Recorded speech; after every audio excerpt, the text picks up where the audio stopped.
ఈరోజు మన డాకు మహారాజ్ మీ యొక్క ట్రైలర్ రిలీజ్కి ఇచ్చేసిన పాత్రికేయ సోదరులందరికీ, ముఖ్యంగా ప్రింట్ అండ్ ఎలక్ట్రానిక్ మీడియా వారందరికీ నా హృదయపూర్వక కళాభివందనాలు తెలియజేసుకుంటున్నాను. ఈ ఫంక్షను నిన్న అక్కడ అనంతపూర్లో జరుపుకోవాల్సింది, కానీ మన తిరుమలలో ఈ ముక్కోటి ఏకాదశి సందర్భంగా అక్కడ ఈ తొక్కిసలాటలో కొందరు శివైక్యం కావడం, లింగైక్యం కావడం ఎంతో కలవరపరిచింది. ఎంతో బాధాకరమైన విషయం. జరగవలసింది కాదు, అందుకని దాన్ని అక్కడ రద్దు చేసి ఈరోజు ఇక్కడ జరుపుకోవడం జరుగుతుంది. సరే, లింగైక్యం శివైక్యము పరమపదించిన వారందరూ వారి యొక్క ఆత్మలు శాంతించాలని వారి కుటుంబ సభ్యులందరికీ నా తరఫున, అలాగే మా సినిమా యూనిట్ తరఫున వారికి అందరికీ, మా కుటుంబాలకి మా ప్రగాఢ సానుభూతి తెలియజేసుకుంటున్నాం. ముఖ్యంగా అనంతపూర్ అంటేనే రాయలసీమ డైలాగ్ ఉంది ఇందులో. రాయలసీమ కా నామ్ సునా ఓ మేరా అడ్డా.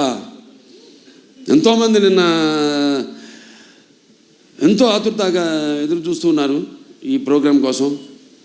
ఎంతో వ్యయ ప్రయాసాలు కోర్చి ఎంతో దూరం నుంచి కూడా వాళ్ళు రావడం, ఆ పక్క కడప కానివ్వండి, కర్నూలు కానివ్వండి, ఒకటని కాదు, అటు చిత్తూరు కానివ్వండి, అనంతపూర్ కానివ్వండి, లేకపోతే మిగతా ప్రాంతాల నుంచి కానివ్వండి, ఇటు తెలంగాణ నుంచి కానీ అబ్బాయిలందరూ తరలివచ్చారు అక్కడికి. పేరున వాళ్ళందరికీ ముఖ్యంగా అక్కడ ఇంతవరకు మన రాష్ట్ర అధికారంలో ఉన్నప్పుడు తెలుగుదేశం మొదటిసారి రాష్ట్ర విభజన తర్వాత అక్కడ లైబ్రరీ చైర్మన్ సోదరుడు గౌస్ మొహిద్దీన్కి, అలాగే హెల్పింగ్ హ్యాండ్స్ అనంతపూర్ జగన్ గారికి, అలాగే శ్రీధర్ గారికి, అలాగే చిరంజీవి గారికి, మిగతా అందరూ నా కన్వీనర్ సంద ఉన్నారు, సతీష్ తిలకు, శ్రీధర్ గారు, వాళ్ళందరూ కూడా అందరికీ వాళ్ళు నచ్చజెప్పి ఇలా ఎందుకో మనం చేయాల్సి వచ్చిందో వాళ్ళందరూ శాంతపరిచినందుకు, వాళ్ళ ఆవేశాన్ని చల్లపరిచినందుకు,